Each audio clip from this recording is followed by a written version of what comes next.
Today I thought I'd just flick through an interesting manual. Some of you may have probably already seen it or read this, but I just thought for those that are interested, we'll just look at the booklet known as the Care and Use of Individual Clothing and Equipment, designated FM for Field Manual. I believe it stands for 21-15. And as I say, this one is dated 1977, as you can see on the spine. But I just thought it may be of interest to some people, and I thought, well, suppose I could do a video of it. If you hear any background noise, unfortunately it's just a neighbour. I can't really do much about that downstairs. But yeah, so I'll just flick through it and we'll just go over it basically. But essentially it's just going over the basic kit and equipment of US infantrymen that would be issued during the mid to late 1970s. It does cover some previously issued equipment from the 60s, but again we'll talk about that once we go through it. So just the front cover, as you can see the spine,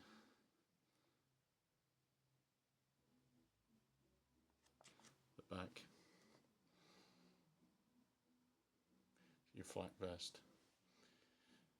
It's like Alice LC1 webbing belt, ammunition pouches, lightweight I believe it is, carrier, and then that's about it. There's nothing really else.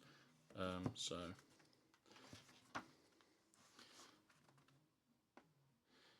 just obviously your index and your chapters, I should say. Sorry, I'm not going to read it all out. Like I said, I'll just pause it so you can read it yourself if you'd like to.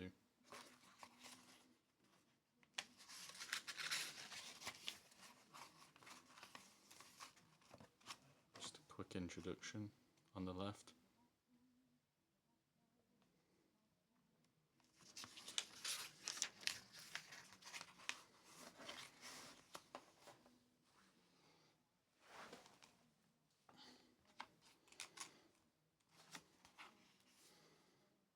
So cleaning it just goes over different ways of cleaning it. So you see there's a chart.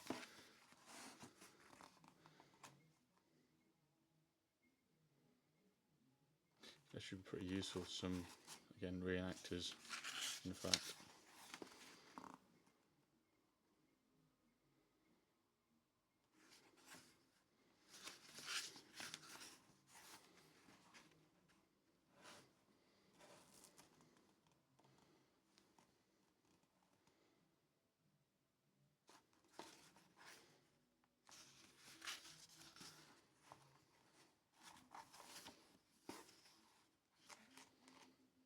How to repair with stitching on seams.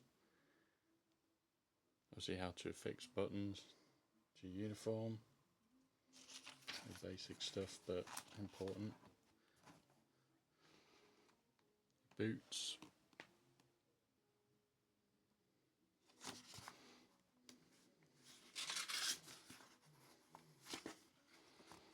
Web equipment.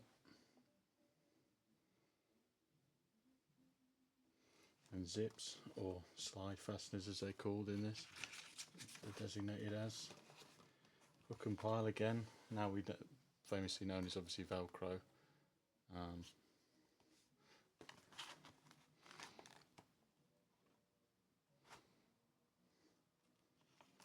See your mess equipment.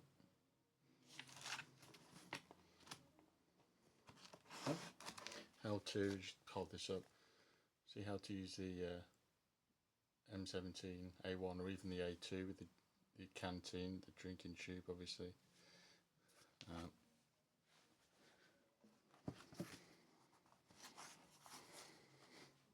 It's a bit tricky, this camera angle.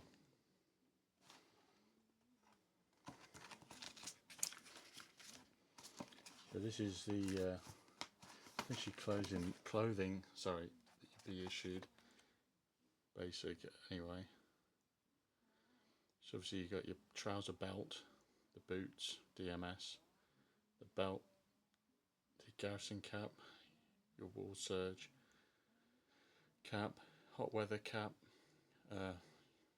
wool coat, outer layers, drawers, duffel bag, gloves, handkerchief, insignia, and again on the other side,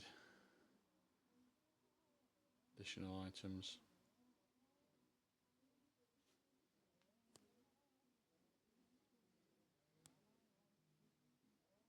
Yeah, it's a bit better, it's focused better now.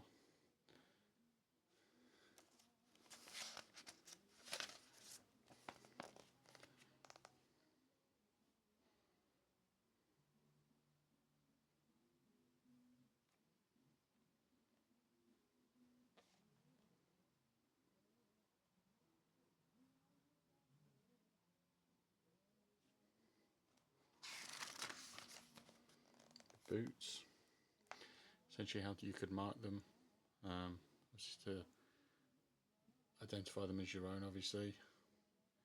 Service cap badge, even the helmet line and the bands,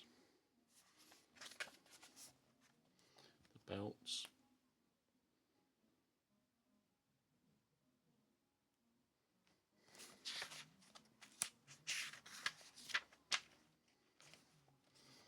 how to attach your insignia under the pels, garrison cap, again on your collars and the pels, and on your sleeves, again quite useful for reenactors.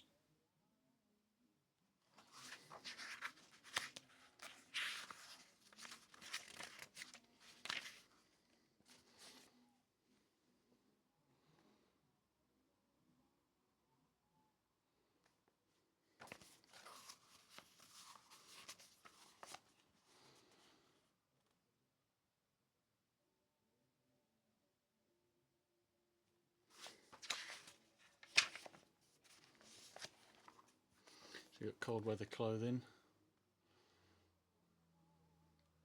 essentially the way in which the US Army would use cold weather.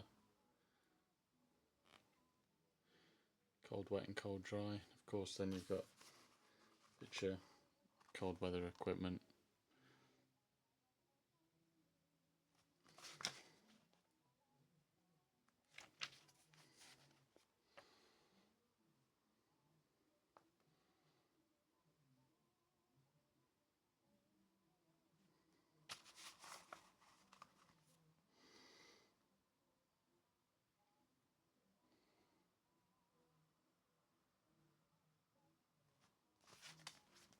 Hot weather climate.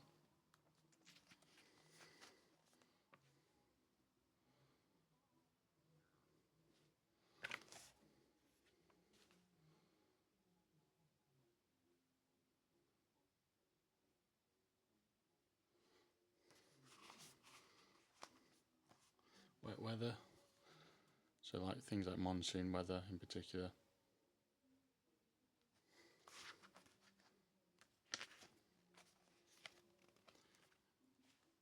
Armoured vest, so that's obviously an M69 as you can tell.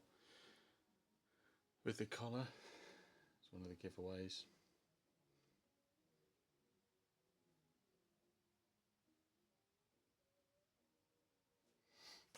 They would have still had the 3/4 vest issued at this point, but the M69 would be the most up to date during this dating of this publication.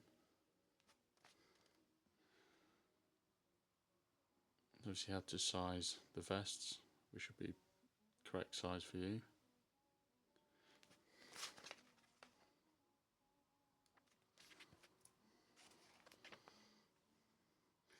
How to look after the vest, what to do, what not to do,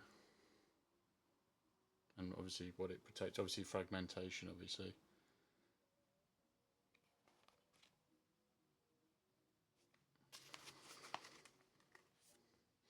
What to look out for, again just basic maintenance and checking over the vest.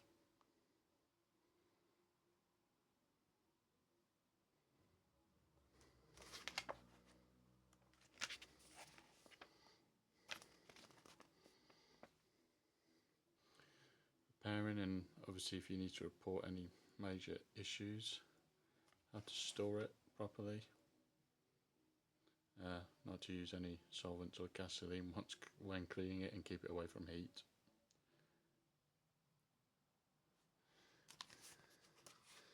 We go to the helmet.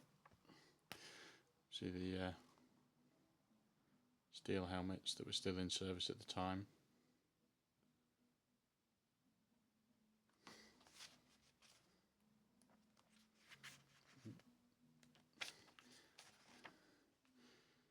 Suspension system.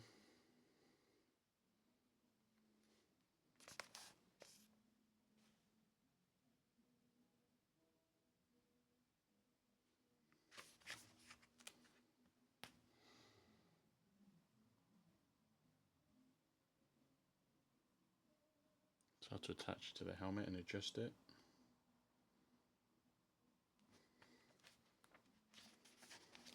Again, adjusting the headband to fit you correctly.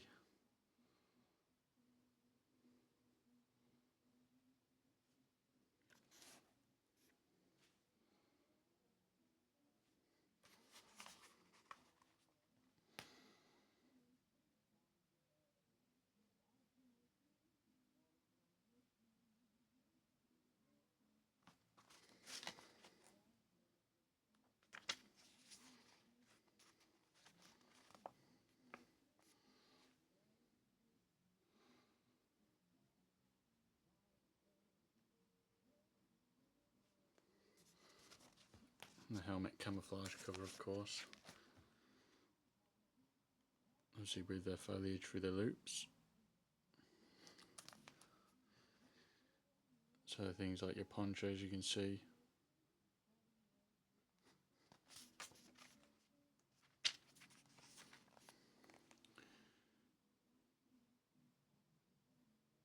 Explains what the poncho is for, obviously.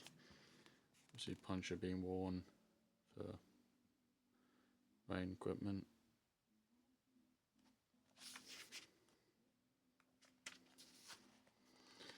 How to use it as a shelter.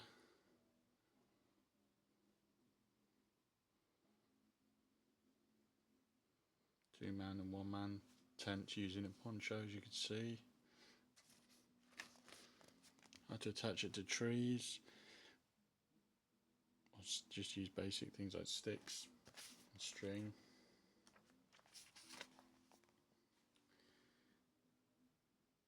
Use it as a ground sheet. Of course, you've got your sleeping bag.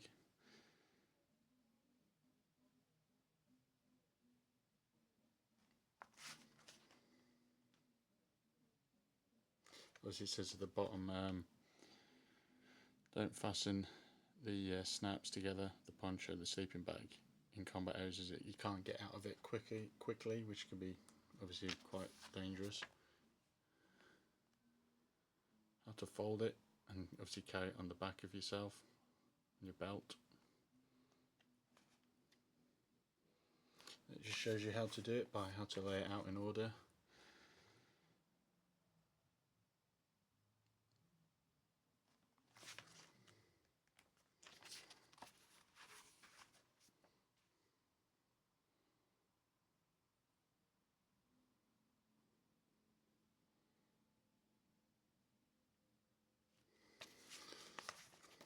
The poncho liner.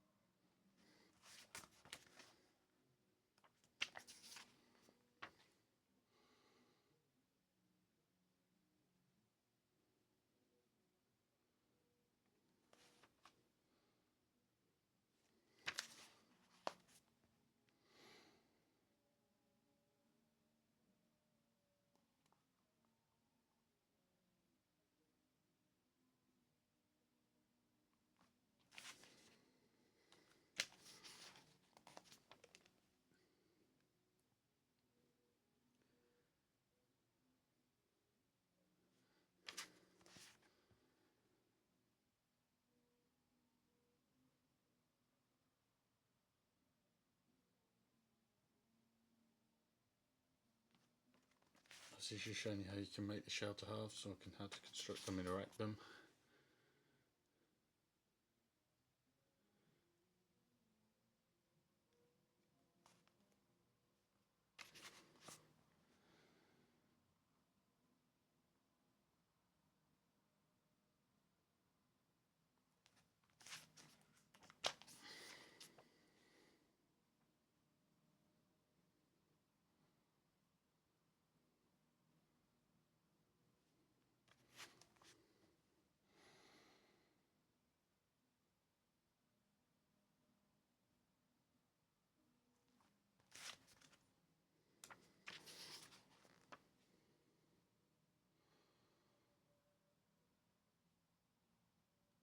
Some basic points of the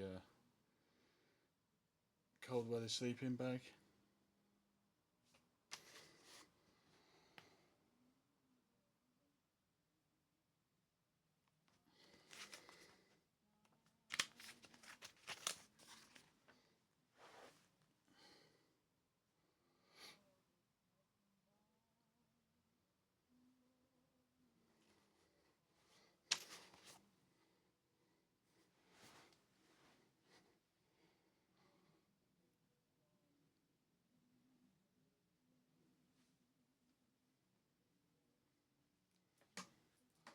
So sorry, I'm just moving something.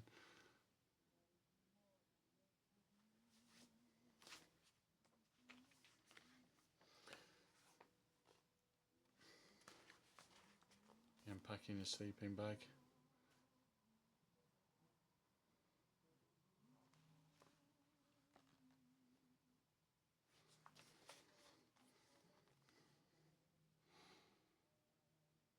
Pneumatic mattress, famously used in Vietnam.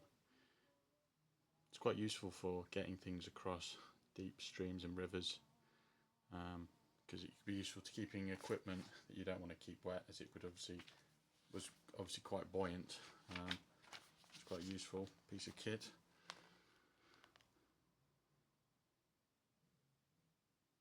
Again, just basics of what to do with the air mattress, how to use it, what not to do, how to fold it. Your sleeping hood.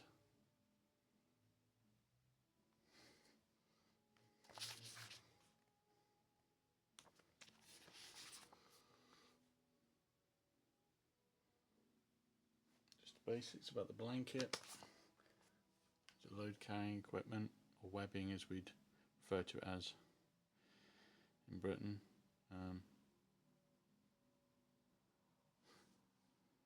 So it says there, although the M1956 is lightweight, all carrying equipment has been replaced as a standard item by all-purpose lightweight individual carrying equipment, which we all know as ALICE.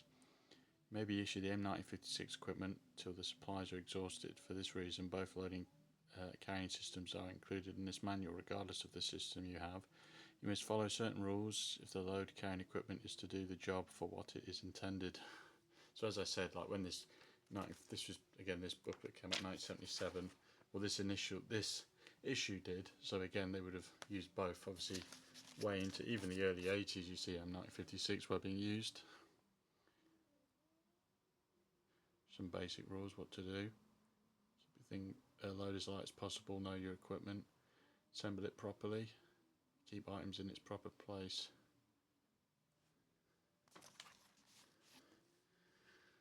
Hopefully, yeah, you can still see that.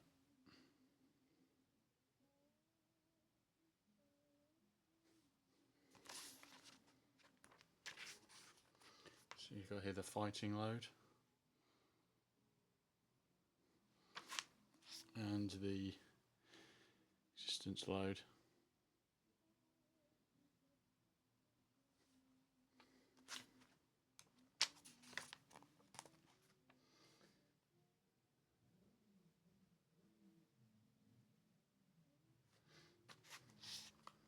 Now we go on to ALICE.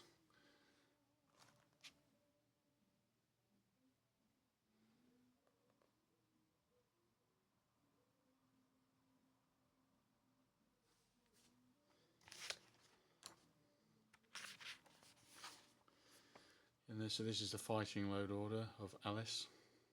Suspenders, first aid dressing pouch, or sometimes a compass pouch, canteen, ammunition pouch, e-tool cover.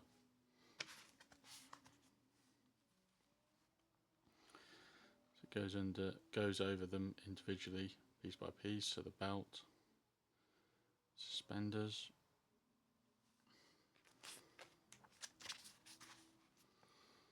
ammunition pouches. At this point, they would have adopted the. By this point, majority of troops would have just been issued 30 round magazines. This did still have a surplus of 20 round magazines, but again, by the mid to late 70s, 80s, they would have had the 30 round magazines. The M16, of course. E-tool, its cover, canteen, again its cover, and of course the first aid dress, compass pouch.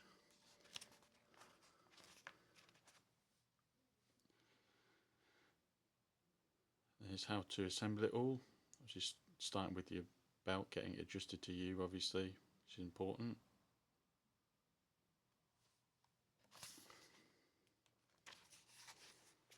How to adjust the belt, because it uses an interesting clamp system. Whereas a previous system, you would just hook it into rows of eyelets at the end of the belt, whereas this is a different way of adjusting it to the previous webbing M9056 low bearing equipment. So obviously with Alice, like I said, it's got this integrated clamp, as you can see here.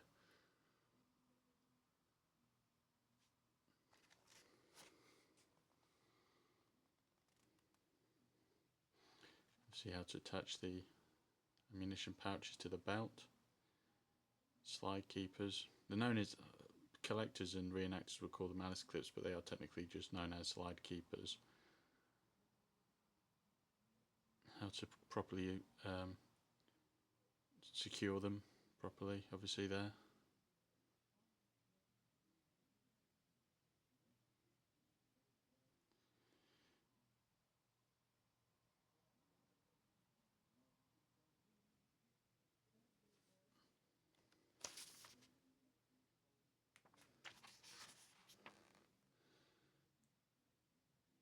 Attaching the suspenders to the belt and the ammunition pouches.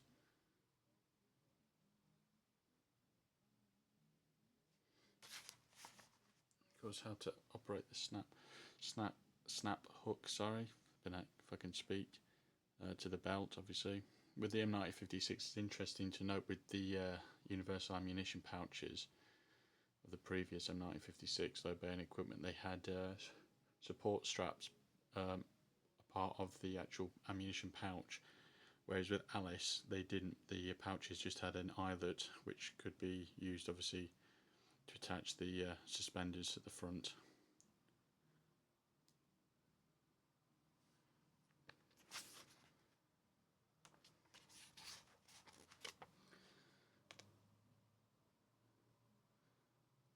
That's the e-tool carrier and other accessories such as canteen and the first aid pouch.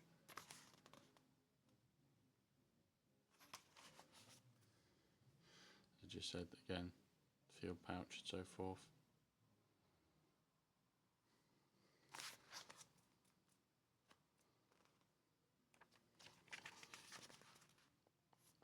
So just the front straps, the height.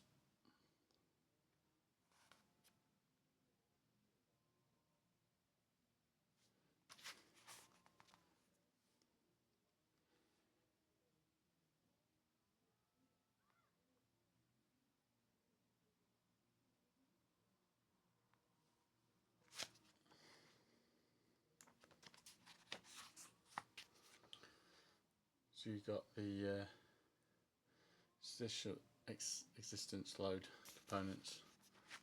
So of course you've got the Alice frame, large combat pack and the medium, its components.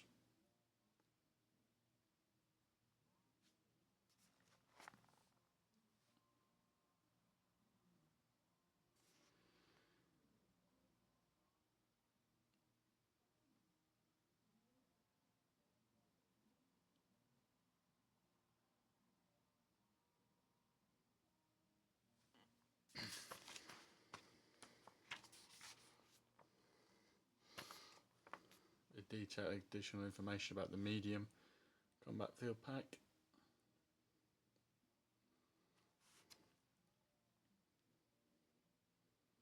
It's interesting to note with these both packs, the large and the medium combat field pack, is that they have a massive compartment in the back internally for the radios. As you can see at the bottom here, special to carry out PRC 25, 70 or 77.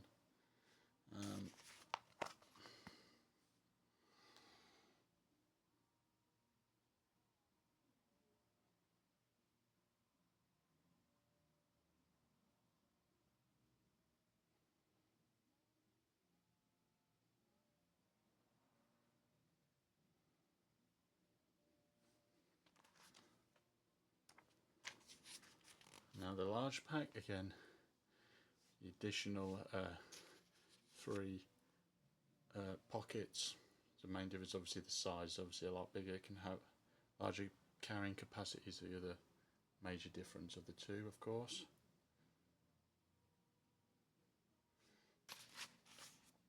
The other slight details, but they're the main differences.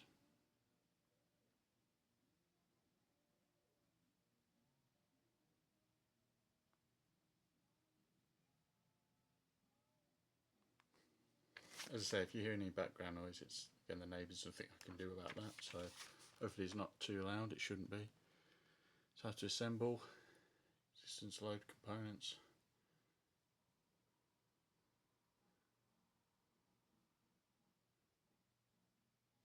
Attach the pack to the frames.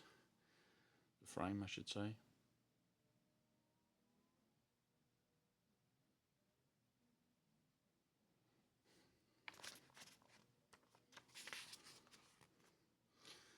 Attach the solder straps to the pack frame.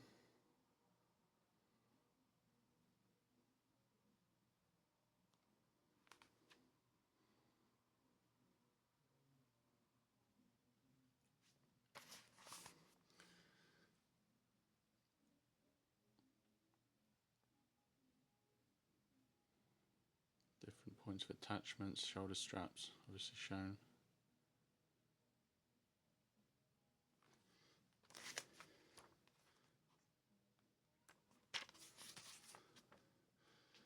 Just the shoulder straps, waist straps.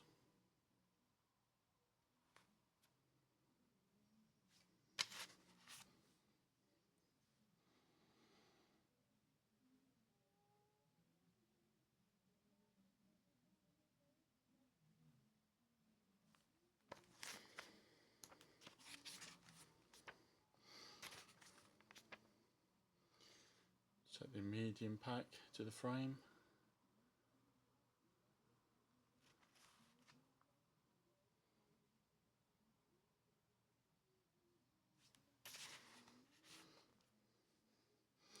The shoulder straps.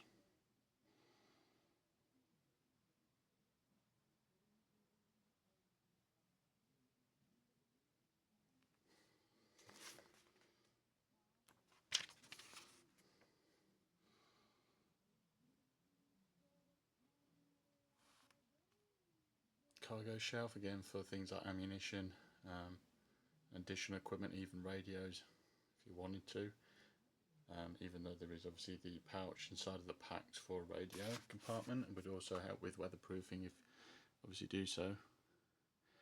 How to use the utility straps, cargo straps.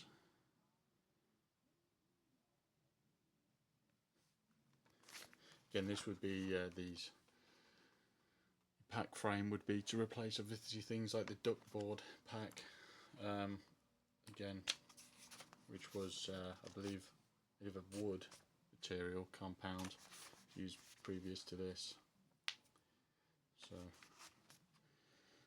I had to touch the sleeping bag.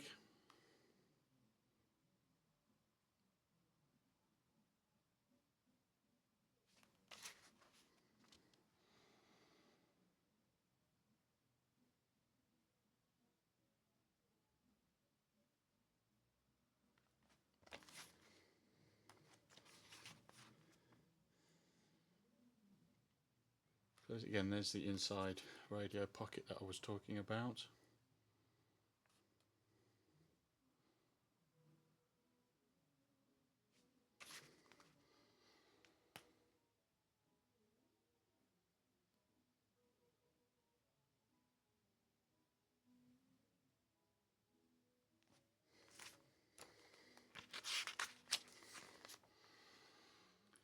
Pouch flap.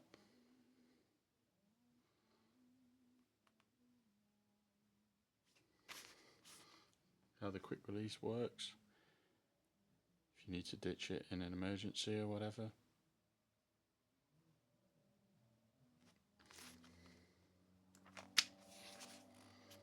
So again, we go back to the actual webbing itself. So we've got the M1956 load carrying equipment, or webbing again, as we would call it in the UK.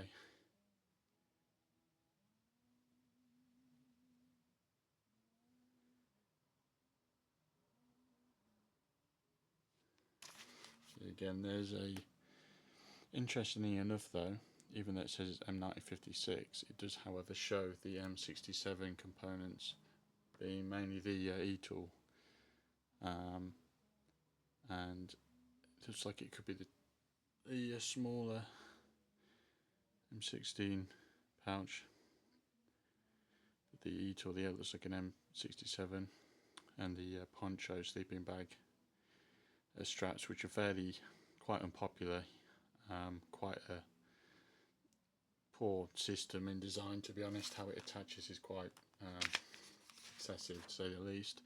Again, it goes over the belt. Okay, so this actually interesting. Again, as I say, interestingly, it's the M1956 you can see here, but it goes straight to things like the M1967 belt.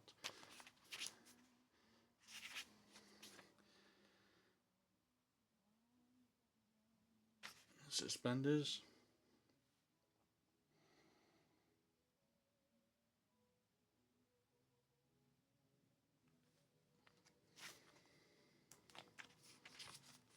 The field pack.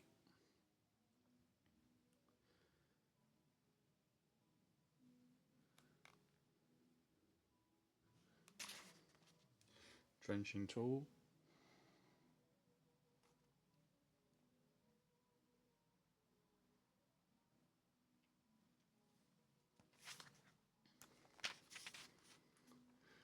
Canteen cover. First aid pouch, or also known as compass pouch as well. In the sleeping bag system, carrier is pretty poor.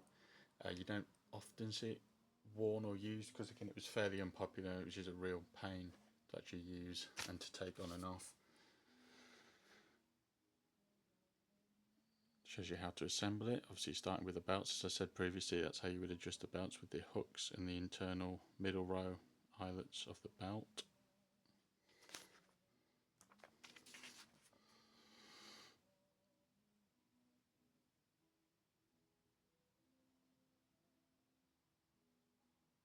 So I've literally just said that, obviously how you adjust it, the inside middle loop belt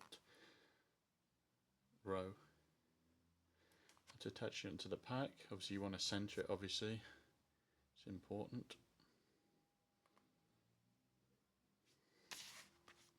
And again, just like the Alice uses the slide keepers, how to make sure it's seated properly.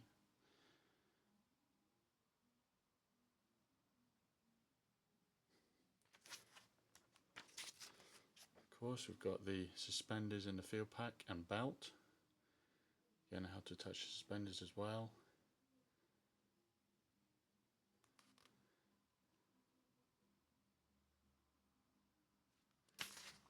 On the other side, it's attach the front of the suspenders to the belt. Again, they go straight to the belt. With Alice, obviously, with the ammunition pouches, they would go to the back of the ammunition pouch. Or the belt if the ammunition pouches weren't worn, of course.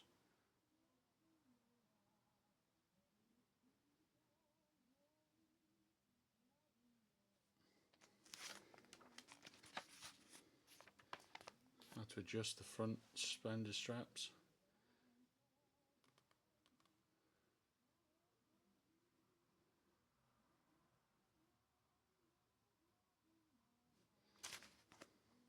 Just the back suspender straps.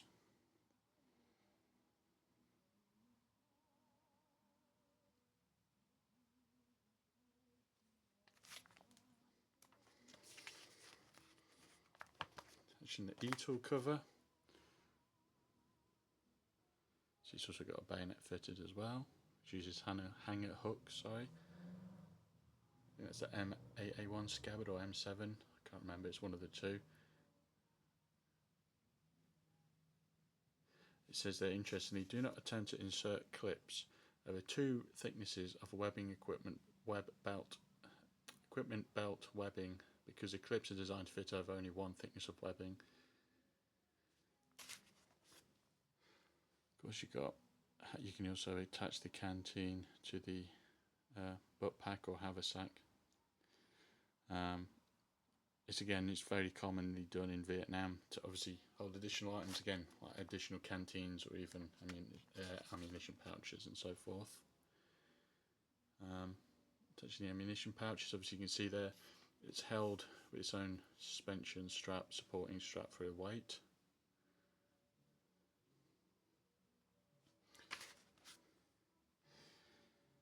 And just how to do it again, how to attach it.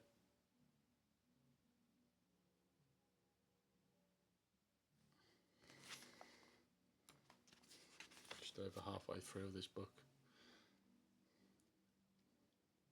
Attaching the first aid compass pouch or first field dressing.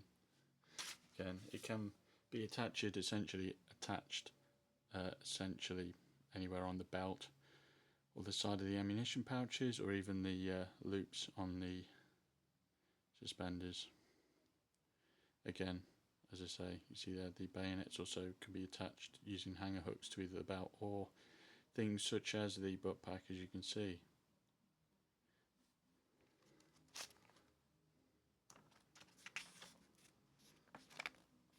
How to attach the hand grenades to the loops on both sides of grenade pouches. Fairly basic, quite straightforward.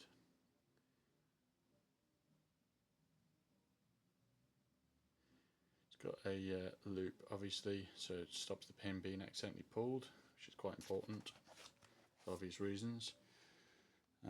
Sleeping bag carried to the sleeping bag to the equipment, which again, not oftenly done because it was quite a pain and very unpopular, as we were just saying.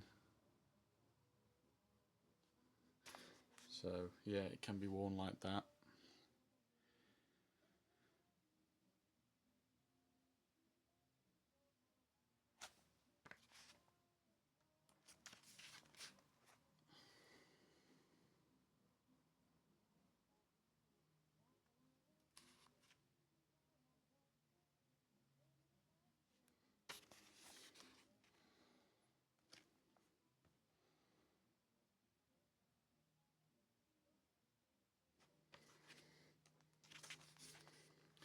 And the protective mask, obviously being the M17. This is clearly to be an A1, I believe.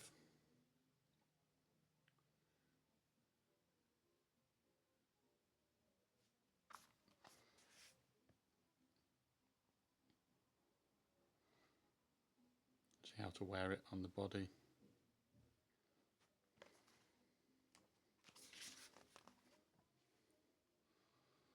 Additional information. And of course, you've got the universal load carrying strap.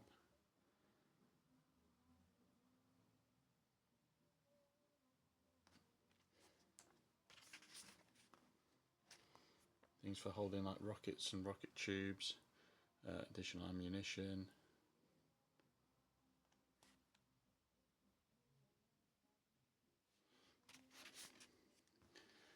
Again, how to use it to hold multiple items such as rocket tubes.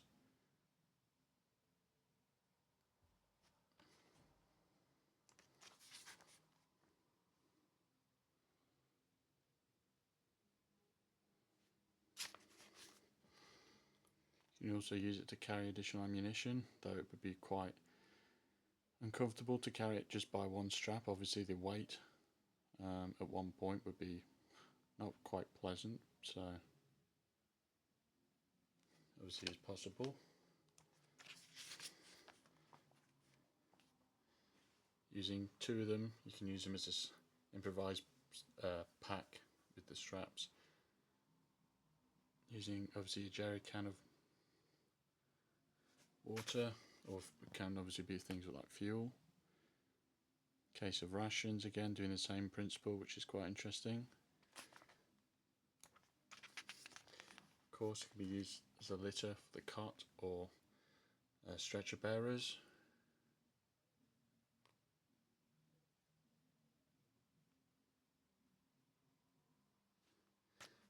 And of course we go onto the pack board. Yeah, as you can see there.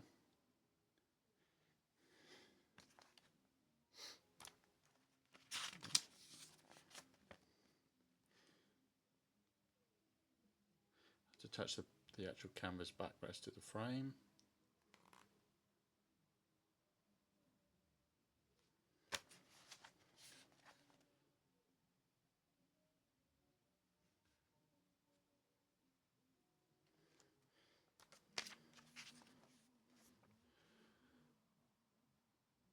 These shelves for the pack board, obviously for things like ammunition and so forth.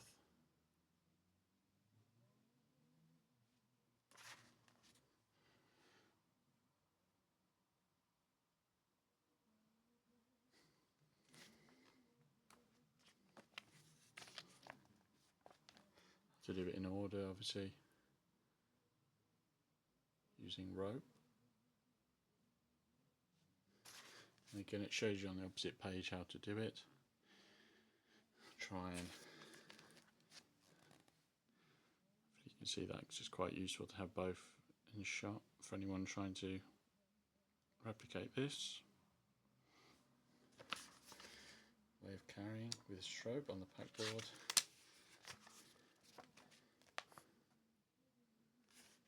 Another way of doing it.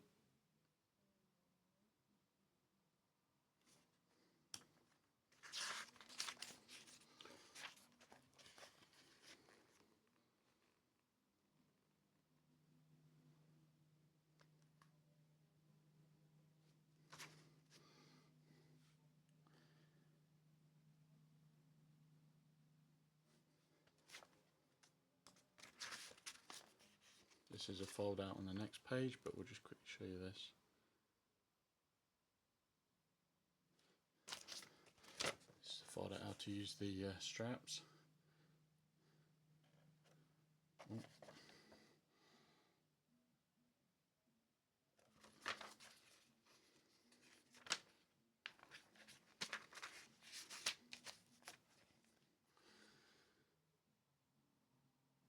Carrying the pack board.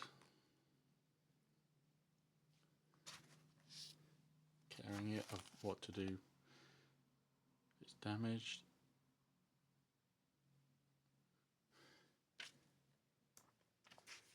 Obviously, because the pack board is made of just plywood, so you have to be somewhat fragile, careful with it.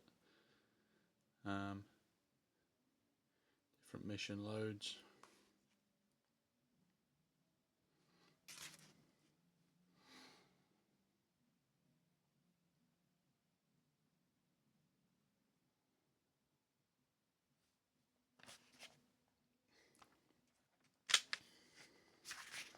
It's a grenade vest for the M203 or M79 grenade launcher. See how to put it on and adjust it. The sizing.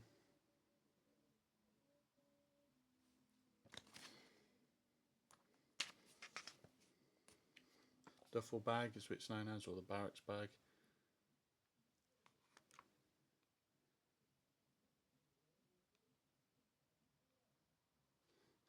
Sorry, the duffel bag's on the next page.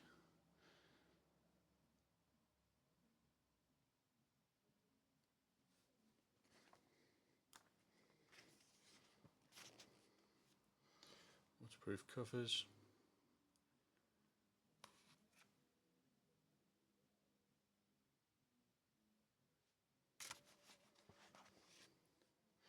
Just additional equipment and clothing.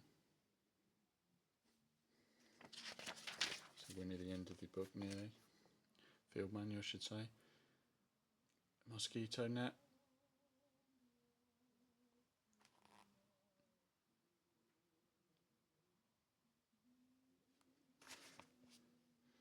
Wool scarf. Obviously the M17A1, which was the mask we saw earlier.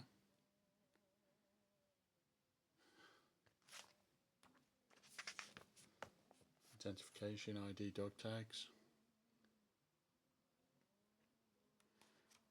First aid packet. The compass.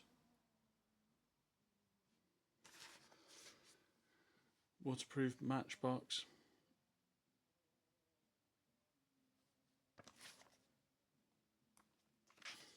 The entrenching tool, how to operate it, how to fold it.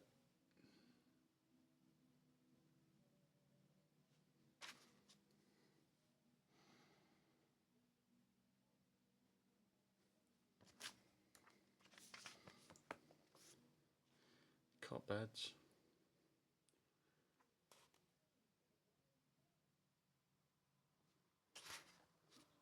Insect net that covers obviously the cot bed, which is important.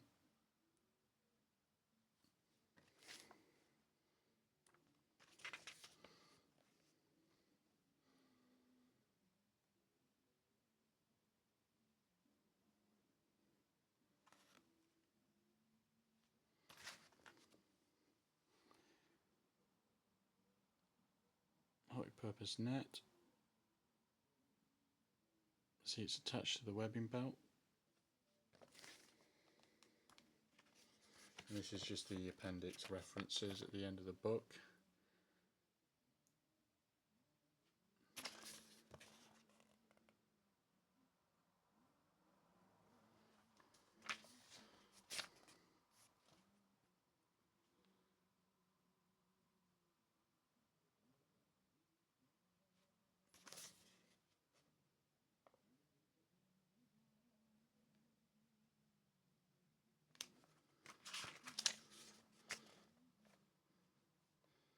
Shows you the components of uniform, what you'd be issued.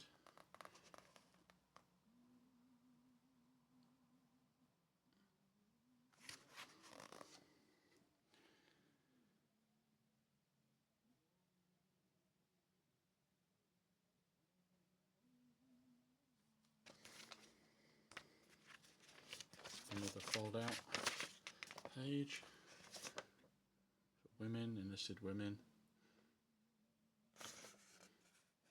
Another one.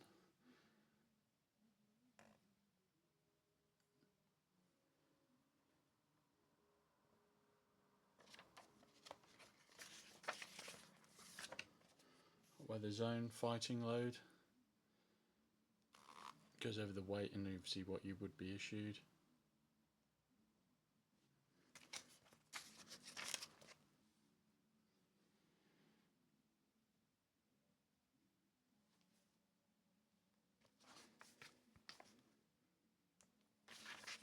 Getting a bit of a cramp the way I'm sitting now because I've been here for nearly 50 minutes.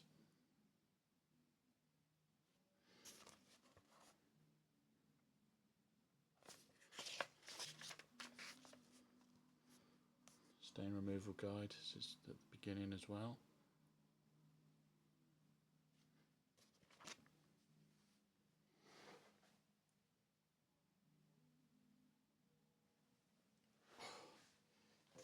Sorry about that, just stretching my leg.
dated 15th of February 1977.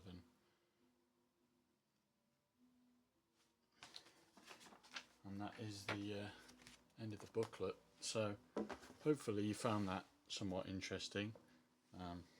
Like I said, I do have other US field manuals I can show, which I may do in another video, but hopefully it was of interest to anyone, and obviously useful reference this video, so you can look through the book itself, through this video of course, and just pause when you need to.